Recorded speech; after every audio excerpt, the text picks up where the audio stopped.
win eventually. 시간 예배를 위해서 변진석 집사님 대표로 기도해 주시겠습니다. 기도드리시겠습니다. 너는 그들 때문에 두려워하지 말라. 내가 너와 함께하여 너를 구원하리라. 나 여호와의 말이니라. 아멘. 그렇습니다. 주님은 저희를 구원해 주셨고 그들 가운데 두려워하지 말라고 말씀하셨는데도 불구하고 우리는 세상 가운데 연약하여서 무섭고 두렵고 떨리는 마음으로 하루하루 살아가고 있습니다. 세상이 우리를 달콤한 유혹으로 또는 협박으로 우리를 우겨싸고 괴롭히려고 할 때마다 우리는 우리의 힘으로 그것들을 이기려고 합니다. 주님, 우리가 온전히 주님을 바라보고 나가게 해주시고 그것 가운데 주님이 나를 지켜주신다고 담대히 나가는 저희들 되게 하여 주시옵소서. 아멘.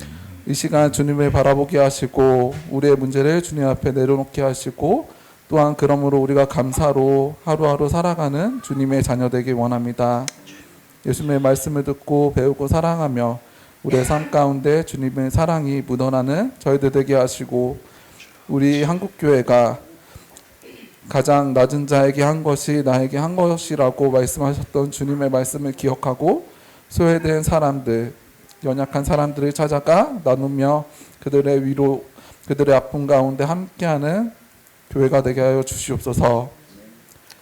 한국교회와 경제 가운데, 한국 경제 가운데도 주님 함께해 주시고 우리나라가 선거 이후에 더욱더 세계적으로 주님 앞에 서는 나라가 되길 원합니다.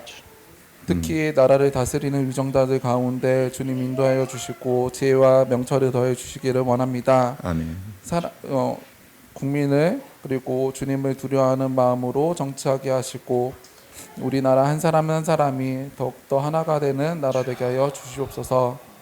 세계가 아직도 전쟁과 기근과 탐욕으로 여러 가지 고통받고 있는 사람들이 많습니다.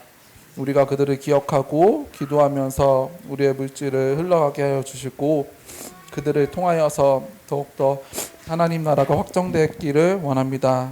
주님 인도하여 주세요. 아멘. 오늘 말씀을 전하실 목사님 위에 영육간 강건하게 하시고 가정과 사역 가운데 또 주님의 평안과 인도하심이 함께하기를 원합니다. 주님. 이 모든 말씀 살아계신 예수님의 이름으로 기도드렸습니다. 아멘. 아멘. 하나님께서 오늘 우리에게 주신 말씀은 창세기 40장 9절부터 23절입니다. 오늘 봉독은 40장 16절부터 23절 할 텐데요. 이수정 집사님 성경 봉독해 주시겠습니다. 하나님께서 오늘 우리에게 주신 말씀은 창세기 40장 16절부터 23절까지 말씀입니다. 말씀을 봉독하겠습니다. 떡 굽는 관원장이 그 해석이 좋은 것을 보고 요셉에게 이르되 나도 꿈에 보니 흰 떡 세 광주리가 내 머리에 있고 맨 윗 광주리에 바로를 위하여 만든 각종 구운 음식이 있는데 새들이 내 머리에 광주리에서 그것을 먹더라. 요셉이 대답하여 이르되 그 해석은 이러하니 새 광주리는 사흘이라. 지금부터 사흘 안에 바로가 당신의 머리를 들고 당신을 나무에 달리니 새들이 당신의 고기를 뜯어 먹으리이다 하더니 제3일은 바로의 생일이라. 바로가 그의 모든 신하를 위하여 잔치를 베풀 때에 술 맡은 관원장과 떡 굽는 관원장에게 그의 신하들 중에 머리를 들게 하니라. 바로의 술 맡은 관원장은 전직을 회복하매 그가 잔을 바로의 손에 받들어 드렸고 떡 굽는 관원장은 매달리니 요셉이 그들에게 해석함과 같이 되었으나 술 맡은 관원장이 요셉을 기억하지 못하고 그를 잊었더라. 아멘. 아멘. 자리에 앉으시 바랍니다. 지난주 우리는 감옥 속에서도 일하시는 하나님이라는 제목으로 함께 말씀을 나누었습니다. 요셉은 억울하게 친위 대장의 집에 있는 옥에 갇혔습니다. 그곳에서 그는 옥의 재반 사물을 담당하게 되었고 여호와께서 함께 하심으로 요셉이 하는 일을 형통케 하셨습니다. 그 결과 요셉은 새로 옥에 들어온 두 관원장을 섬기게 되었는데 이 감옥 속에서도 요셉은 자신에게 맡겨진 일을 진심으로 최선을 다해 성실하게 섬겼습니다. 자신의 억울함에도 불구하고 그는 그 억울한 상황에 함몰되지 않고 두 관원장의 얼굴빛을 살폈다라고 말씀을 드렸죠. 그들이 얼굴에 근심빛을 보이자 근심의 이유가 무엇인지를 물었고 하나님은 하지만 그 속에서 하나님의 전체 계획을 알지는 못했습니다. 또한 자신의 주어진 상황이 억울하고 이해되지 않았지만 그 속에서 하나님의 사랑을 실천하려고 노력했습니다. 그 과정에서 그는 하나님의 주권을 신뢰함으로 모든 해석이 하나님께 있으니 자신에게 그 꿈 이야기를 해달라라고 그 두 관원에게 요청을 했습니다. 이제 오늘 함께 나눌 본문 창세기 40장 9절부터 23절의 본문은 그 꿈, 그 다음에 이어지는 이야기입니다. 요셉이 실제로 이 두 사람의 꿈을 해몽하는 장면이 오늘 본문의 주요한 이야기이죠. 그 꿈을 해석하는 이야기를 통해서 기억되지 않아도 잊히지 않는다라는 제목으로 여러분들과 함께 말씀을 나누겠습니다. 오늘 9절부터 23절의 본문인데 성경 봉독은 이제 그 16절부터 23절의 내용을 읽었습니다. 앞부분 9절부터 5절의 본문을 제가 천천히 한번 읽겠습니다. 이게 아주 이야기니까요. 이야기를 머릿속에 그리시면서 이 본문의 이야기를 한번 잘 따라와 보십시오. 술 맡은 관원장이 그의 꿈을 요셉에게 말하여 이르되 내가 꿈에 보니 내 앞에 포도나무가 있는데 그 나무에 세 가지가 있고 싹이 나서 꽃이 피고 포도송이가 익었고 내 손에 바로의 잔이 있기로 내가 손을 따서 그 즙을 바로의 잔에 짜서 그 잔을 바로의 손에 드렸노라. 요셉이 그에게 이르되 그 해석이 이러하니 세 가지는 사흘이라. 지금부터 사흘 안에 바로가 당신의 머리를 들고 당신의 전직을 회복시키리니 당신이 그 전에 술 맡은 자가 되었을 때에 하던 것 같이 바로의 잔을 그의 손에 드리게 되리이다. 당신이 잘 되시거든 나를 생각하고 내게 은혜를 베풀어서 내 사정을 바로에게 아뢰어 이 집에서 나를 건져 주소서. 나는 히브리 땅에서 끌려온 자요 여기서도 옥에 갇힐 일은 행하지 아니하였나이다. 여러분 꿈 많이 꾸시나요? 예. 그 꿈 중에도 어떤 꿈들은 너무 이렇게 특별하고 이상해서 그 꿈의 의미가 무엇인지 궁금해지는 때가 있죠. 그러면 그 꿈 이야기를 누군가에게 함께 나누곤 합니다. 이 술 맡은 관원장의 꿈을 보십시오. 아주 구체적이죠. 포도나무에 세 가지가 있고 싹이 나서 꽃이 피고 포도송이가 있고 그래서 그것을 바로의 잔에 그 즙을 짜서 드렸다라고 이야기하고 있습니다. 그 꿈의 구조가 매우 흥미로운데요. 이 전체 내용을 보면 관원장의 행동은 굉장히 능동적입니다. 그가 포도를 따서 짜서 바로에게 드리죠. 주체가 되어 움직이는 꿈입니다. 이것은 그래서 이제 요셉이 해석하기를 그가 자신의 자리로 돌아가 주체적으로 다시 일하게 될 것이다 라고 그 꿈의 이야기를 설명을 하죠. 요셉의 해석이 이어지는데요.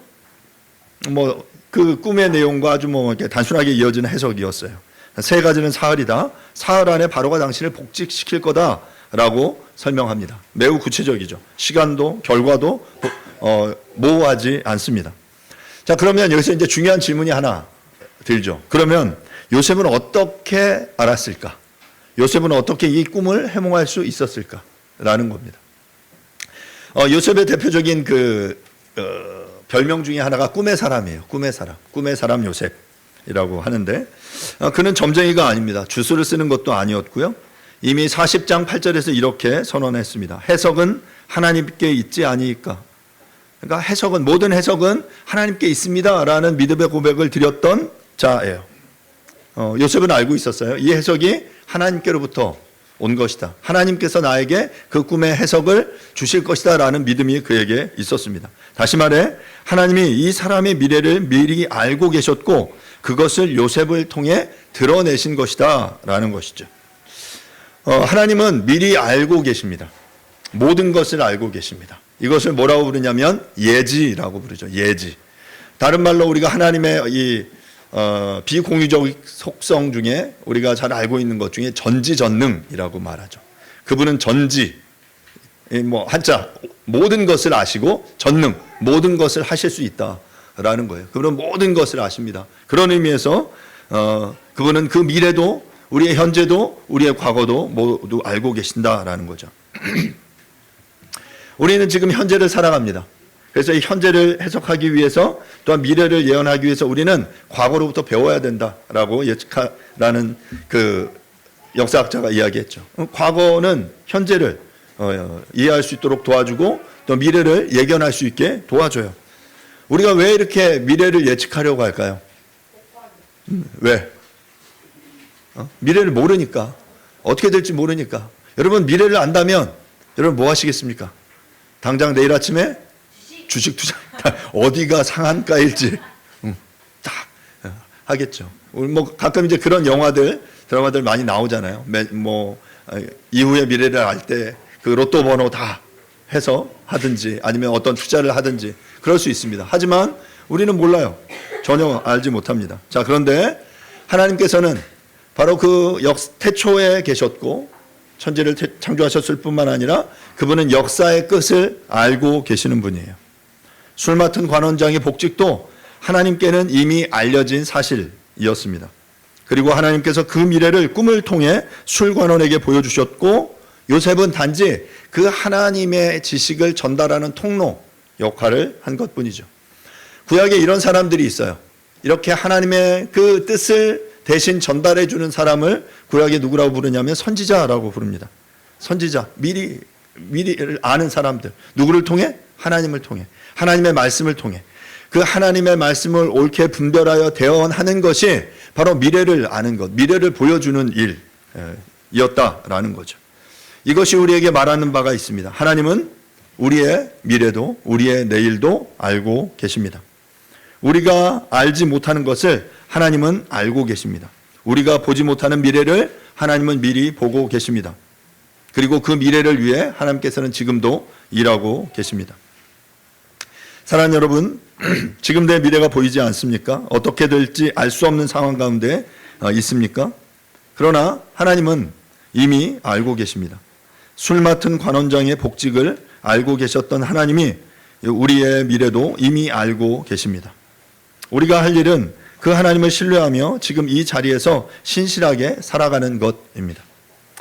요셉은 술 맡은 관원장에게 그의 해석을 전달한 후에 14절 15절에서 한 가지를 부탁하는데요.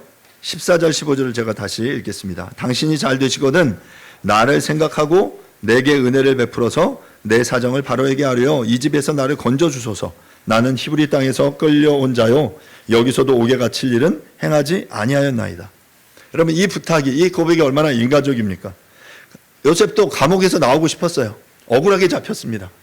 자기는 그 보디발의 아내를 성추행하려는, 겁탈하려는 의도가 없었는데 지금 도리어 반대로 그가 모함을 받고 결국 이 옥에 갇히게 된 거죠. 억울함을 풀고 싶었습니다. 자유를 원했습니다. 나는 억울하게 있습니다.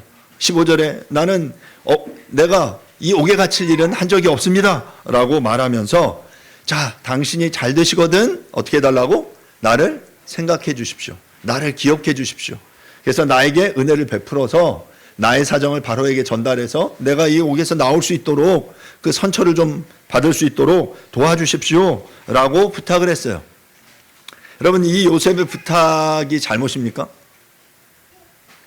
아닙니다. 하나님을 신뢰한다라는 것이 인간적인 수단과 방법을 전혀 사용하지 않는다는 뜻이 아닙니다. 우리는 간혹 이 부분들을 좀 오해하는 경우가 있어요. 하나님을 신뢰하기 때문에 우리는 아무 일도 하지 않고 하나님의 그 역사하심만을 기다린다라고 생각하는 경우들이 있는데 물론 그래야 할 때가 있지만 대부분의 일반적인 많은 경우에 하나님의 역사하심은 우리의 최선과 하나님의 뜻이 만나는 그 지점에서 이루어지게 되는 거죠.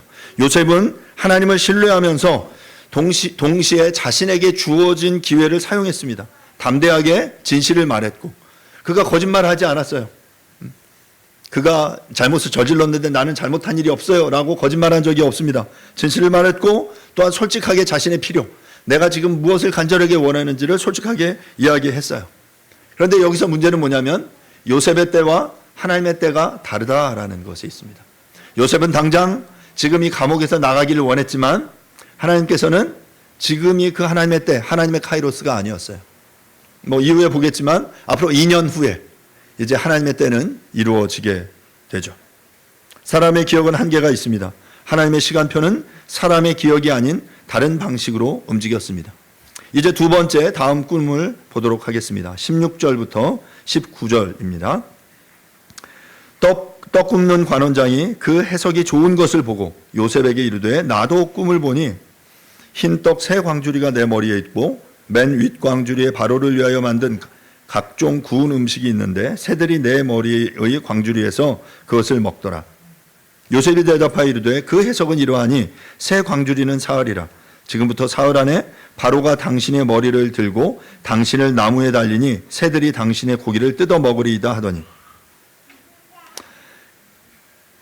16절에 보면 떡 굽는 관원장이 자기 꿈을 이야기해요. 근데 왜 얘기하냐면 그 앞에 꿈의 해석이 좋은 것을 보고, 그러니까 자기 꿈이 이게 불길하다는 것을 감각적으로 알았어요.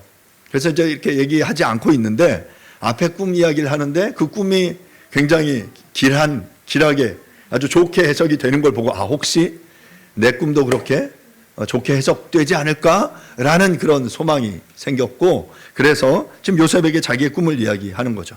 흰 광주리 셋이 머리에 있고 맨 윗 광주리의 음식을 새들이 먹었다라고 이야기합니다. 이 꿈의 구조는 앞의 꿈과 약간 대비되는데요. 앞의 꿈이 굉장히 능동적인 꿈이라면 지금 이 두 번째 꿈은 굉장히 수동적인 꿈이다라는 사실을 우리가 볼 수 있습니다. 그는 광주리를 머리에 이고 있을 뿐 새들이 그의 음식을 먹어버립니다. 자신이 아무것도 할 수 없는 꿈입니다. 자신의 통제 밖에서 무언가 지금 일이 일어나고 있는 것이죠. 그런데 떡 굽는 관원장이 꿈을 말한 동기는 말한 것처럼 그 앞에 꿈이 좋은 것을 보고였어요. 앞에 술 맡은 관원장이 이제 복직될 거다라는 좋은 소식을 듣고 용기를 냈어요. 그런데 놀랍게 요셉의 꿈의 해석은 완전히 달랐습니다. 요셉은 굉장히 불편한 진실을 말합니다. 새 광주리는 사흘입니다. 사흘 안에 바로가 당신을 나무에 달 것입니다. 새가 당신의 살을 먹을 것입니다. 라고 이야기했습니다. 이 말은 뭐예요? 당신이 죽을 거다. 사흘 후에 이제 당신은 바로의 손에서 죽을 거다라고 말하는 겁니다. 여러분, 이 말을 전하는 요셉을 이렇게 좀 생각해 보면 좀 뭐 나쁜 말로 이야기하면 눈치가 없다라고도 생각이 되고요. 또 다른 말로 이야기하면 그는 지금 하나님께서 그에게 주신 것을 숨기지 않는 그런 솔직함, 진실함을 보여주고 있는 거죠. 같은 감옥에 갇혀 있는 사람, 그리고 최측근의 권력자였어요. 그런데 그에게 당신은 사흘 후에 죽습니다 라고 어떻게 말합니까? 인간적으로 생각하면 이 말은 하지 않는 편이 낫습니다. 아니면 모호하게 말하는 방법도 있었을 거예요. 광주리의 셋은 사흘을 의미하는데 그 이후에는 하나님만 아십니다. 아마 그날 하나님이 어떤 일을 이루실 겁니다. 이렇게 약간 두리뭉실하게 이야기하는 편이 낫지 않았을까라는 생각도 들지만 요셉은 그렇게 하지 않았습니다. 하나님이 보여주신 대로 그대로 명확하게 전했습니다. 이것이 요셉이 가진 신앙의 핵심 중에 하나입니다. 요셉은 하나님의 말씀을 자신에게 유리하게 편집하지 않았습니다. 듣기 좋은 해석만 전하고 불편한 것은 숨기는 방식을 택하지 않았습니다. 하나님이 보여주신 것 전체가 하나님의 말씀이기 때문에 그 전체를 신실하게 전했습니다. 이것은 우리에게 깊은 교훈을 던져줍니다. 종종 우리는 하나님의 말씀을 들으면서도 듣기 좋은 것만 선택합니다. 여러분들도 혹시 이렇게 말씀을 듣다 보면 어떤 말씀은 나에게 이렇게 감동이 되고 이건 너무 마음에 들어. 그리고 어떤 이런 글귀는 너무 좋아 하고 이렇게 막 기록을 해놓기도 하죠. 그런 이야기를 듣는 거 좋습니다. 하지만 반대로 나에게 듣기 싫은 것은 애써서 듣지 않으려고 합니다. 위로의 말씀은 붙들지만 책망의 말씀은 외면합니다. 은혜의 말씀은 환영하지만 순종과 헌신을 요구하는 말씀은 비껴갑니다. 복의 약속은 기억하지만 경고의 말씀은 있습니다. 설교자도 마찬가지의 유혹을 받습니다. 듣기 좋은 말씀만을 전하고 싶은 그런 욕심, 유혹이 있어요. 왜냐하면 듣기 좋은 말씀을 전하면 성도들이 좋아하죠. 은혜 됐습니다 라고 이야기하는데 듣기 싫은 이야기를 하면 저 목사님이 표적 설교 나한테 하는 거 아니야? 나 들으라고 하는 거 아니야? 목사님이 나를 미워해 라고 생각하기도 합니다. 그래서 선지자적인 메시지, 즉 경고와 심판에 대한 메시지보다 듣기 편한 이야기, 유머와 예화로 번복된 윤리적인 메시지를 선호합니다.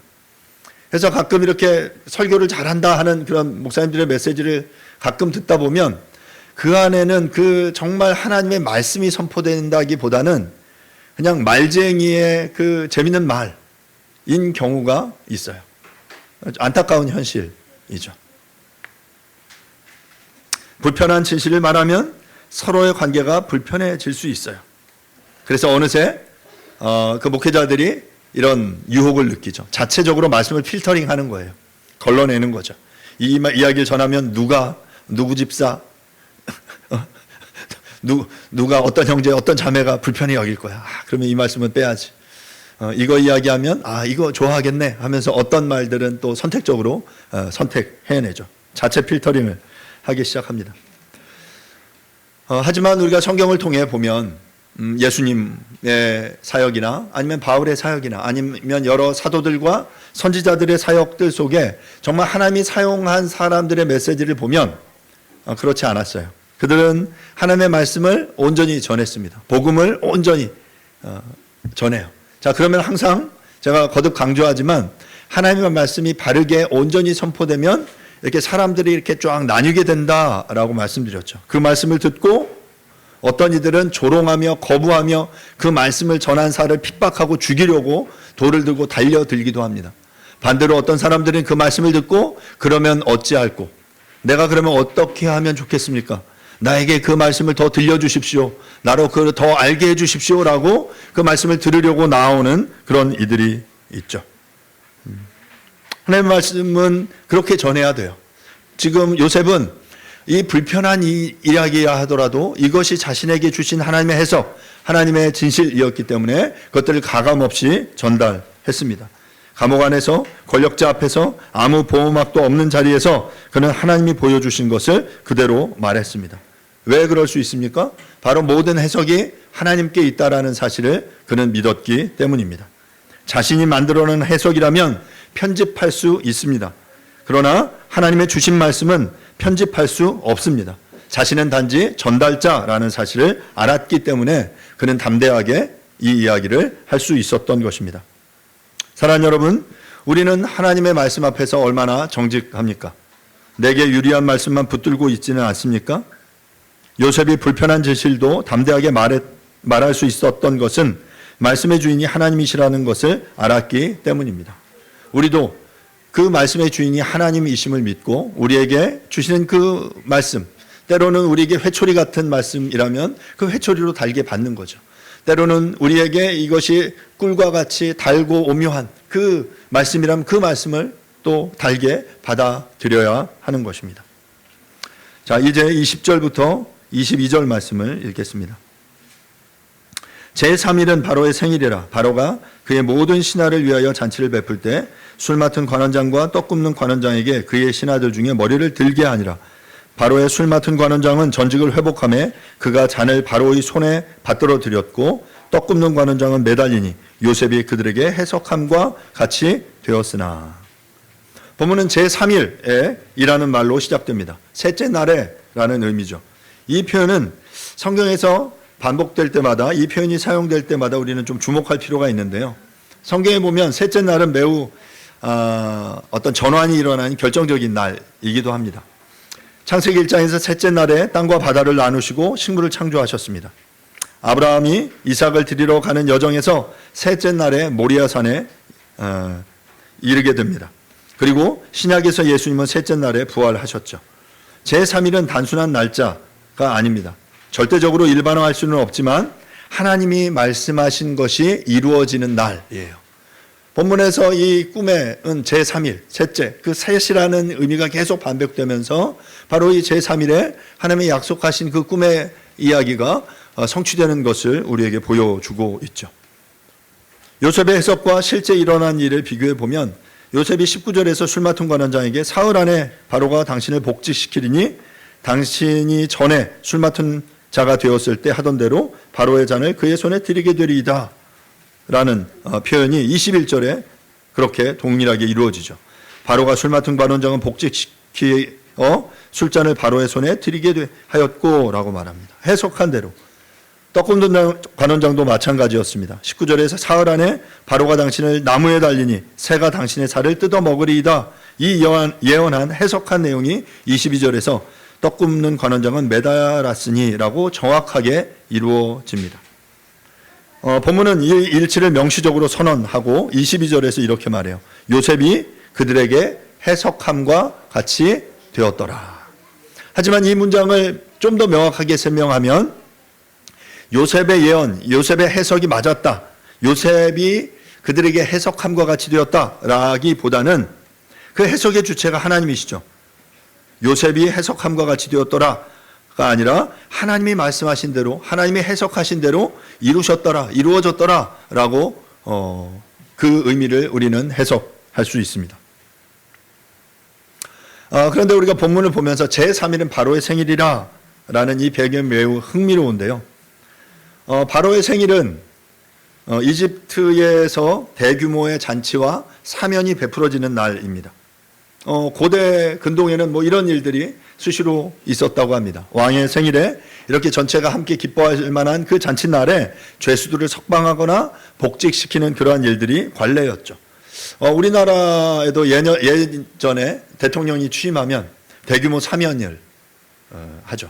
그래서 이때 뭐 그 운전면허증 벌점도 쫙 다 사면해 주는 경우도 있고, 그래서 막 할렐루야를 외치는 경우들이 있기도 하죠. 이렇게 뭔가 그 큰 날에 이런 사면, 이런 일들이 이루어지는 거예요. 자, 즉 술 맡은 관원장의 복직은 바로의 생일의 규례에 딱 맞아 떨어지는 것을 우리가 볼 수 있어요. 저는 이것을 보면서 이것이 하나님의 섭리의 방식이다라고 생각합니다. 하나님은 기적적인 방법으로만 일하시지 않습니다. 이집트의 문화적인 관례, 바로의 생일, 그 자연스러운 흐름 안에서 하나님의 말씀이 정확하게 이루어지는 것을 볼 수 있습니다. 그러니까 지금 우리는 이것이 그냥 뭐 이루어지는 그냥 자연스러운 것처럼 보이는데, 하나님의 큰 계획 속에 보면 이제 앞으로 3일 후에 바로의 생일이 있어. 그러면 3일 전에 이 두 관원장은 꿈을 꿔야 돼. 3일이라는 해석에 맞는 걸맞는 꿈을 꾸고, 그것이 요셉을 통해 해몽되고, 그리고 실제로 그것들이 이루어지는 이 큰 그림 속에 하나님은 당신의 일을 이루어 가시는 거예요. 뭔가 특별히 기적적인 방식을 동원해서 뿅 하고 나타나는 것도 하나님의 놀라운 방식이지만, 하나님이 그 당시에 어떤 이 관례 속에, 그 문화적인 이 토대 속에서 그 흐름을 거부하지 않으시고, 그 흐름을 부인하지 않으시고, 그것들을 사용하셔서 지금 바로의 생일 3일 전에 이 일들이 이루어지게 하신 것입니다. 사랑하는 여러분, 하나님의 말씀은, 하나님의 약속은 반드시 이루어집니다. 사흘이라는 시간도, 복직이라는 내용도, 사형이라는 결과도 단 하나도 땅에 떨어지지 않았습니다. 사랑하는 여러분, 하나님이 말씀하신 것을 붙들고 있습니까? 기다림이 길어져서 포기하고 싶습니까? 사흘이 지나자 하나님의 말씀이 정확하게 이루어진 것처럼 하나님의 약속은 그분의 시간표 안에서 반드시 이루어집니다. 우리가 할 일은 그 말씀을 붙들고 하나님의 때를 기다리는 것입니다. 이제 마지막 23절을 읽겠습니다. 술 맡은 관원장이 요셉을 기억하지 못하고 그를 잊었더라. 오늘 본문의 마지막 절입니다. 그런데 이 한 문장이 오늘 설교 전체에서 가장 무겁게 느껴집니다. 내용은 이렇죠. 술 맡은 관원장은 복직했어요. 그리고 앞서서 14, 15절에서 이야기한 것처럼 이미 요셉은 부탁했죠. 당신이 잘 되면, 이 꿈이 온전히 이루어져서 복직된다면 왕에게 같이 갈 텐데, 왕에게 나의 억울함을 이야기해서 내가 풀려나갈 수 있도록 해 주십시오 라고 간절하게 청했어요. 자, 그런데 술 맡은 관원장은 어떻게 했습니까? 요셉을 기억하지 못하고 라고 본문이 말하고 있는 거죠. 우리의 방법은, 요셉의 기대는 이제 그 사람이 요셉을 기억하는 것이었습니다. 그리고 바로에게 말하는 거죠. 요셉의 그 이야기를 듣고 이제 이 관원장이 왕 앞에 다시 복직해서 왕 옆에서 왕에게 술을 따르며 이야기하는 거죠. 지금 제가 있던 그 감옥 안에 억울하게 갇혀있는 히브리 청년이 있습니다. 그가 저의 꿈을 해석해 주었습니다. 아주 똑똑하고 유능한 청년입니다. 그를 억울하게 갇힌 그를 풀어주십시오 라고 이야기해야 하는 것 아닙니까? 그런데 23절은 술 맡은 관원장이 요셉을 기억하지 못하고 그를 잊었더라. 그냥 깜빡한 게 아닙니다. 완전히 잊혀졌습니다. 23절이 그러나로 시작이 됩니다. 그러나 역접이죠. 앞에서 일어난 모든 것 요셉이 해석한 대로 다 이루어졌는데 그러나 정작 요셉에게 이루어진 일은 그를 기억하지 못한 것입니다. 사랑하는 여러분, 이것이 우리의 삶에 자주 일어나는 역설입니다. 하나님의 일이 이루어지는 것을 보았습니다. 하나님의 말씀이 성취되는 것을 보았습니다. 그런데 나는 여전히 같은 자리에 있습니다. 변한 것이 없습니다. 아무도 기억해 주지 않는 것 같습니다. 하나님의 일은 이루어졌는데 요셉은 여전히 감옥 안에 있습니다.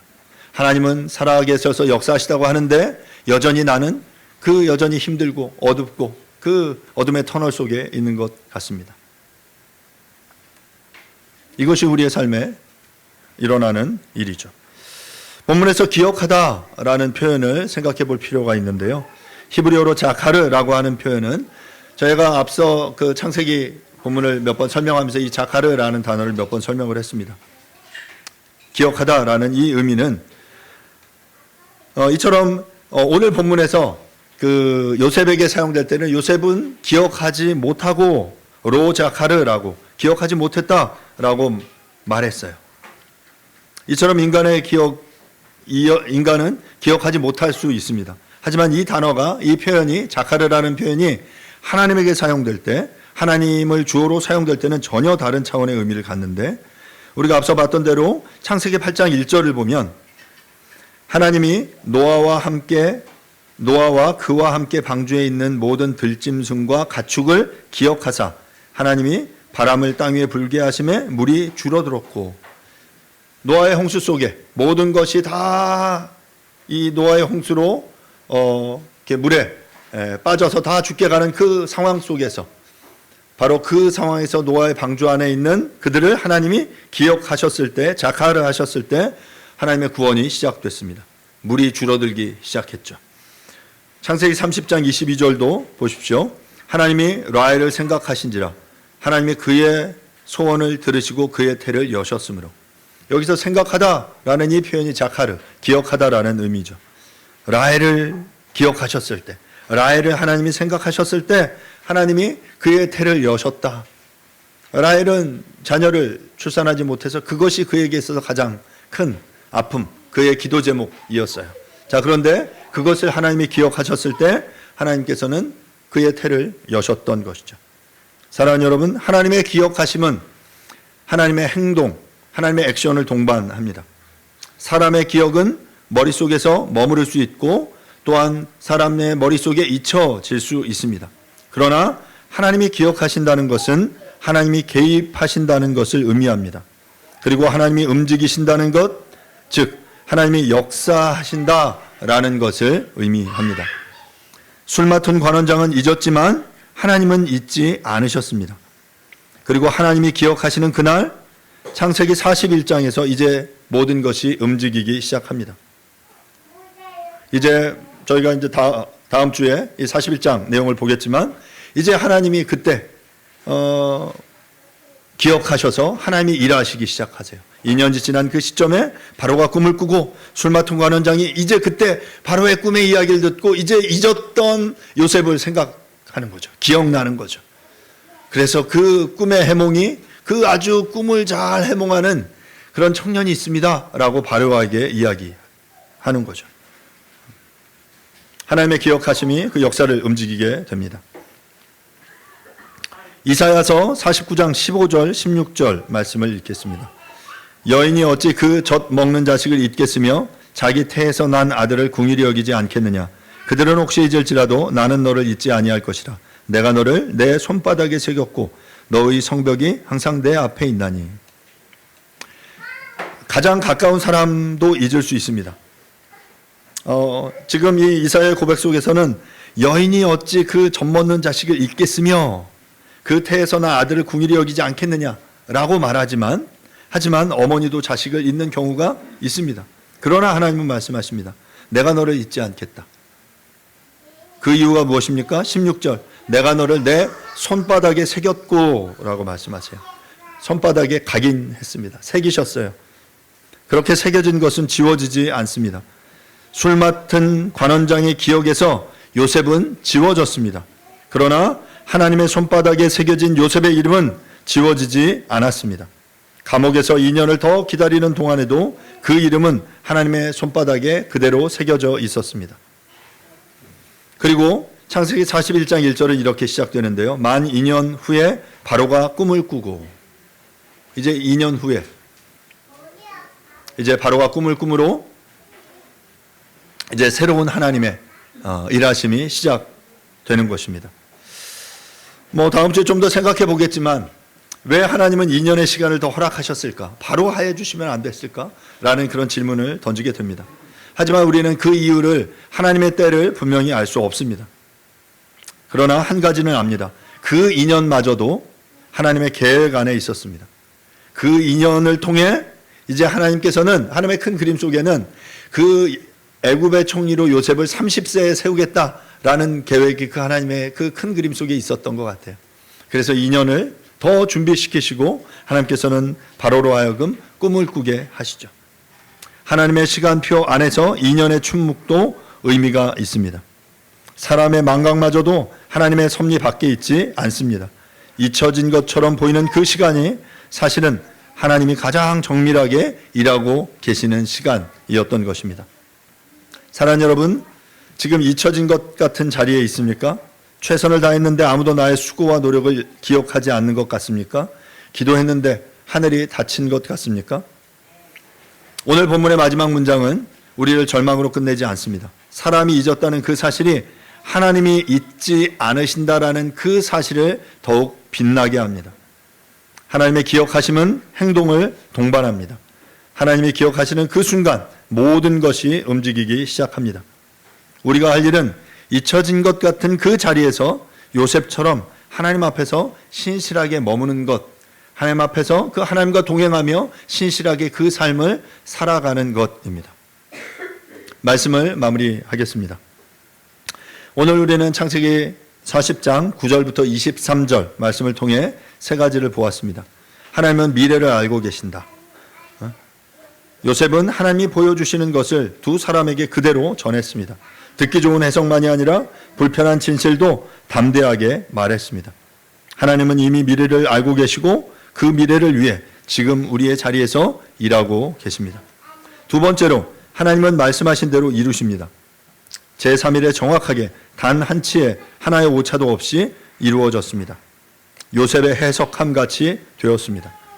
이것은 하나님이 말씀하신 대로 되었다라는 선언이죠. 하나님의 말씀은 헛되이 돌아오지 않습니다. 세 번째로 사람은 잊어도 하나님은 잊지 않으십니다. 자카르, 하나님의 기억하심은 행동을 동반합니다. 술 맡은 관원장은 요셉을 잊었죠. 그러나 하나님은 잊지 않으셨습니다. 하나님의 손바닥에 새겨진 이름은 지워지지 않습니다. 이 세 가지 진리가 수렴되는 자리가 있습니다. 그 자리는 바로 십자가입니다. 예수님은 십자가 위에서 모든 사람에게 잊혀지셨습니다. 제자들은 흩어졌고 군중은 등은 돌렸고 십자가 위에서 외치셨죠. 나의 하나님, 나의 하나님, 어찌하여 나를 버리시나이까. 모든 것이 끝난 것처럼 보였습니다. 하지만 하나님은 잊지 않으셨습니다. 하나님은 미래를 알고 계셨고 하나님은 말씀하신 대로 이루셨습니다. 그리고 말씀하신 대로 제3일에 예수님은 부활하셨습니다. 요셉이 기억되지 않았지만 잊혀지지 않았던 것처럼 예수님은 십자가에서 버림받으신 것처럼 보였지만 하나님의 손바닥에 새겨진 이름이었습니다. 그리고 그 부활이 우리에게 지금도 말합니다. 사랑하는 여러분, 우리도 세상에서 기억되지 않을 수 있습니다. 그러나 우리는 하나님께 잊히지 않습니다. 왜냐하면 하나님께서 우리를 당신의 손바닥에 새기셨기 때문입니다. 오늘 이 자리에서 이 고백을 새롭게 드릴 수 있기를 바랍니다. 나는 사람들에게 기억되지 않을 수 있습니다. 그러나 나는 하나님께 잊히지 않습니다. 사랑하는 여러분, 우리의 삶이 우리가 그 하나님을 온전히 믿고 하나님을 신뢰하고 따를 때 하나님께서 우리를 잊지 않으십니다. 세상에서 사람들이 나를 잊는 것 같고 나를 기억하지 않는 것 같고 인정해 주지 않는 것 같다 하더라도 여러분, 그 자리에서 우리의 믿음을 포기하지 마십시오. 그 자리에서 여전히 그래도 하나님은 나와 함께 하신다. 하나님은 나를 잊지 않으신다. 라는 사실을 여러분 붙들 수 있기를 간절히 바랍니다. 바로 그 사실을 붙들 때 우리도 그 요셉 이 감옥과 같은 그 자리, 감옥에서 견뎌낼 수 있었던 것처럼 우리도 우리의 삶 속에 때로는 감옥과 같은 그 자리를 삶을 살아갈 때 그것들을 견뎌낼 수 있는 힘을 우리에게 줄 것입니다. 다시 한번 말씀드립니다. 사람들에게 기억되지 않아도 하나님께는 잊혀지지 않는다는 그 확신이 우리의 삶에 뿌리 내릴 수 있기를 간절히 바랍니다. 이 시간 말씀을 생각하시면서 잠시 기도하죠. 사람들에게 기억되지 않는다 할지라도 하나님은 우리를 기억하고 계십니다. 하나님이 모든 것을 알고 계시기 때문입니다. 그리고 하나님께서는 그 알고 계신 그 일을 능히 당신의 때에 이루시고 성취하시는 분이십니다. 그 하나님을 신뢰하며 살아가는 우리들이 될 수 있게 해달라고 이 시간 조용하게 말씀을 생각하시면서 조용하게 기도하도록 하겠습니다. 기도하겠습니다. 하나님, 주님의 말씀을 기억하며 기억되지